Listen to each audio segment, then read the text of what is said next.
Talaga namang nakakamanghang pagmasdan ang obra ng may likha. Kaya tara, samahan niyo ako sa aking unang paglalakbay.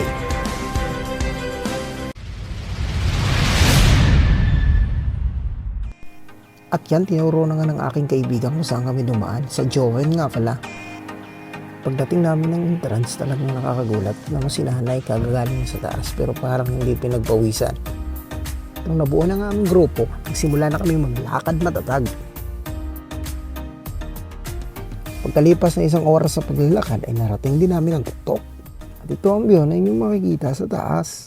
Ang Mount Kilo nga pala ay may taas na 587 meters above the sea level o mahigit 900 talampakan.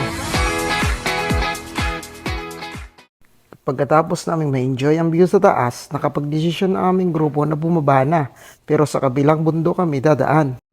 3 bundok pa ang aming tatawirin bago makarating sa baba. Talaga namang nakakabangha at nakakalula ang yung makikita sa taas.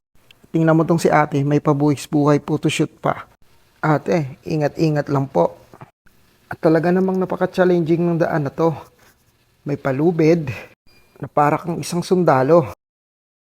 At pag nasa baba ka na, mapapahanga ka na lang talaga sa mga nagawa mo. Sa baba nga pala, nag-aantay na ang tiramisu. Tiramisong hanggang lalamunan mo lang. Kaya tikman na natin to. Pagkatapos namin kumain, pumunta kami sa dalampasigan upang pagmasdan ang paglubog ng araw. Pero wala namang araw. Sayang, nag-timelapse pa ako. Kaya yun, nag-group picture na lang kami bago kami ihatid sa kanya-kanya naming uuwian. Hanggang sa susunod na video mga kalakbay. Paalam!